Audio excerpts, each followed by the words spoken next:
E a NASA, hein? Será que a NASA realmente tem que aprender com os brasileiros?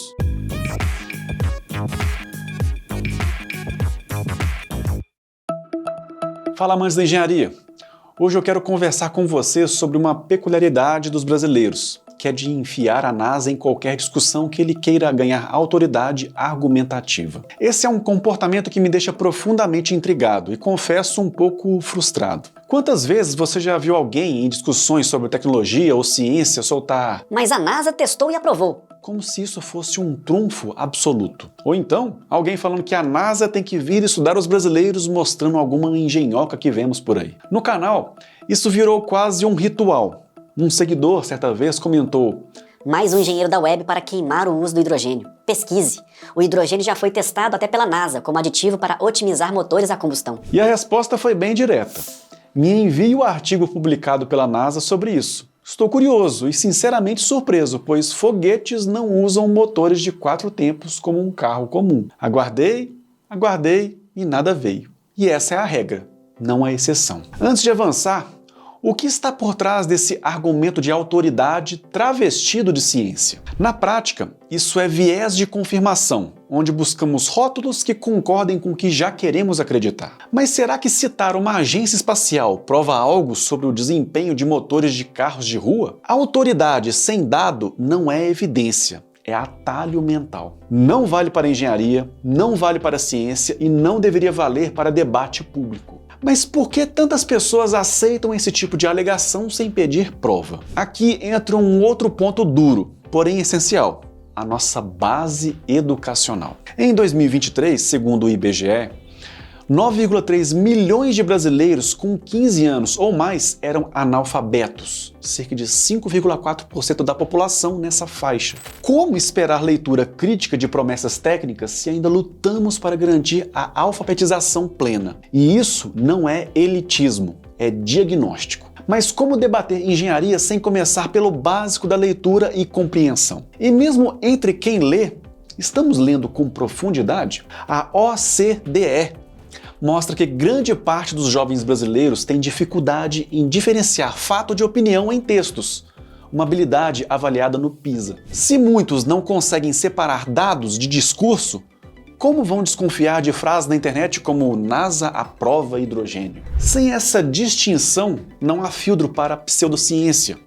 E não é exagero perguntar: estamos educando para pensar ou apenas para repetir? Quando olhamos para a matemática, o cenário acende outro alerta. Avaliações nacionais mostram que a esmagadora maioria dos concluintes do ensino médio não atinge um nível adequado em matemática. Mas o que isso significa concretamente? Significa dificuldade para interpretar gráficos, estimar ordens de grandeza e entender causa e efeito. Sem esse alicerce, como avaliar se um kit na internet promete o impossível? Como identificar que economia de 30% sem protocolo de teste é propaganda e não ciência? O resultado dessa combinação de analfabetismo funcional, dificuldade em diferenciar fato de opinião e deficiência em matemática é que apenas uma pequena parcela da população brasileira alcança o que chamamos de letramento crítico robusto. Estudos como o INAF apontam essa realidade onde pouquíssimas pessoas conseguem interpretar textos complexos,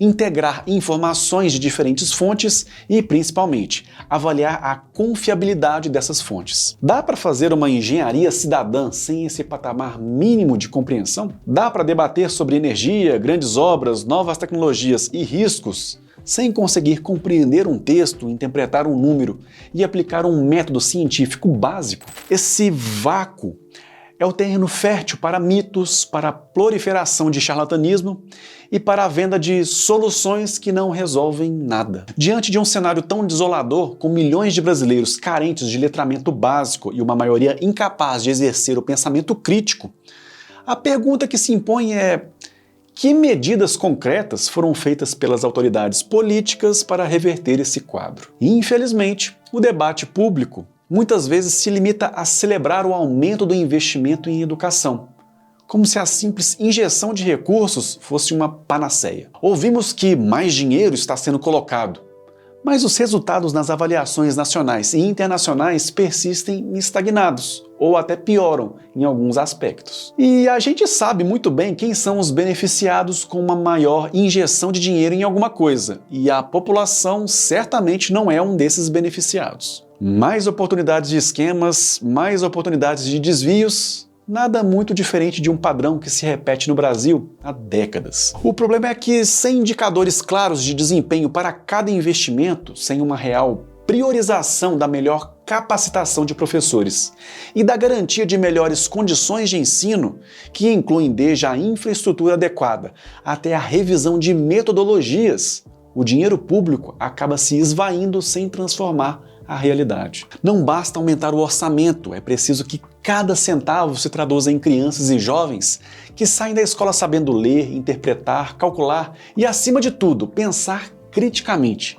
capazes de desmascarar falácias e construir um futuro com base em evidências e não em charlatanismo. Mas a grande verdade é, se esse jovem se torna capaz de pensar criticamente, capaz de desmascarar falácias e construir um futuro com base em evidências e não em charlatanismo, a base eleitoreira da grande maioria dos partidos brasileiros deixarão de existir. Portanto, é de fundamental interesse da classe política que esse cenário catastrófico da educação da nossa população se mantenha como está. Agora, sei que muitos podem pensar, mas esse é um canal de engenharia. Por que falar de educação? Discutir a educação aqui não é fugir do tema principal.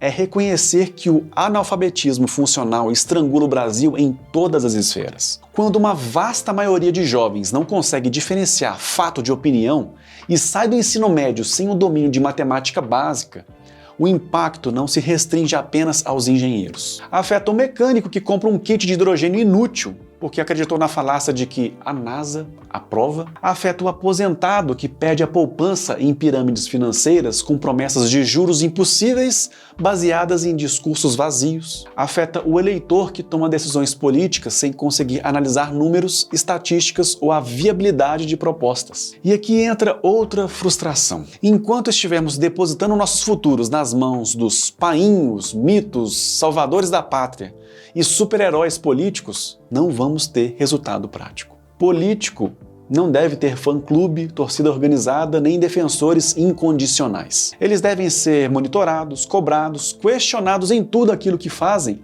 até mesmo nas coisas que você concorda com ele e o que dirá das coisas que você discorda. Agora, se você concorda com absolutamente tudo que seu político de estimação faz e fala sem balancear as coisas, então, meu amigo, você é parte do problema desse país. Baixar a régua educacional tem um custo real e altíssimo para toda a sociedade. Profissionais de qualquer área, sejam médicos, advogados, técnicos ou o próprio engenheiro, tomarão decisões erradas por não conseguir interpretar um manual, uma lei, um gráfico ou até mesmo um diagnóstico. E o pior, essa fragilidade educacional nos condena a ser uma sociedade dependente de tecnologia alheia, permanentemente insegura e atrasada. Não estamos apenas falando de educação.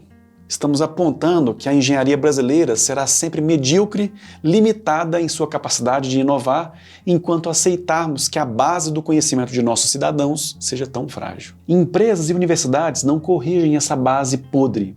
Eles a herdam. Eu já observei estudantes de graduação que não conseguiam resolver um exercício, não porque não sabiam as fórmulas aplicáveis, mas porque não entendiam o enunciado da prova. Isso não é problema deles, é um risco coletivo que se reflete em infraestruturas mal dimensionadas, projetos ineficientes e acidentes que poderiam ser evitados. Baixar a régua educacional é assinar um atestado de que nossa tecnologia sempre será dependente, insegura e frágil. Aqueles que realmente amam a engenharia, que buscam o progresso e a inovação, sabem. Não há espaço para avanços significativos onde o pensamento crítico é exceção e não a regra. Então, como o público pode se proteger desse tipo de atalho retórico, seja ele com o nome da NASA, de cientistas anônimos ou de qualquer outra autoridade que sirva de muleta? A regra de ouro é sempre perguntar: qual é a fonte primária? Essa informação está publicada onde? O estudo foi revisado por pares, ou seja, por outros especialistas independentes da área? O método de medição foi descrito de forma transparente? Outras equipes científicas conseguiram replicar os resultados? Há algum conflito de interesse declarado por parte de quem faz a alegação? E, fundamentalmente, a alegação respeita os princípios físicos e científicos básicos? Se a resposta para essas perguntas virar fumaça, a conversa sobre a veracidade do assunto provavelmente terminou, e não porque somos contra a inovação, mas porque somos a favor da evidência e da verdade. E para quem ainda acha que estamos implicando com o hidrogênio, essa discussão é um exemplo do todo. Hoje é o hidrogênio, ontem foi o ímã que economiza combustível, e amanhã será a promessa de moto perpétuo infinito, e depois será outra promessa ambiciosa com o selo de autoridade emprestado. O padrão se repete porque a lacuna de letramento crítico se repete. Não seria mais honesto encarar o problema na raiz, fortalecendo escola, ciência e cultura de checagem? Bem, eu me estendi bastante aqui já, então encerrando. Falar de educação aqui é falar de engenharia. Não estamos desviando do assunto, estamos indo à fundação. Enquanto aceitarmos que a maioria saia da escola sem dominar matemática e leitura crítica, continuaremos vulneráveis a soluções da NASA sem a NASA, estudos sem método e inovações sem resultados. Queremos uma engenharia brasileira forte? Então precisamos de uma sociedade que saiba perguntar, duvidar e verificar. Agora resta saber se você topa construir isso junto. Se você chegou até aqui e gostou do vídeo, aproveita para se inscrever se não for inscrito, deixa seu like e ative o sininho das notificações. E se achar nosso conteúdo interessante, considere se tornar membro para nos ajudar a continuar produzindo conteúdo aqui na plataforma e ser lembrado em nossos vídeos. E se você está curioso para saber mais sobre os cursos que recomendamos, acesse o QR Code aqui do lado ou o link na descrição do vídeo para ter acesso a várias oportunidades de se desenvolver em várias habilidades que vão fazer um diferencial em sua carreira. Se este vídeo te ajudou a olhar com mais cuidado para promessas tecnológicas fáceis, compartilhe, deixe seu like e comente. Qual a solução milagrosa com o selo de autoridade você mais vê por aí? E por favor, traga fontes. Vamos fazer do comentário a parte mais inteligente do vídeo. Aqui do lado tem duas opções de vídeos interessantes que você precisa assistir para expandir seu conhecimento e explorar sua curiosidade. E se você quiser contribuir com a gente, deixa seu like, se inscreva no canal, ative o sininho e considere se tornar membro do canal. É isso aí, amantes da engenharia. Um grande abraço e te vejo no próximo vídeo.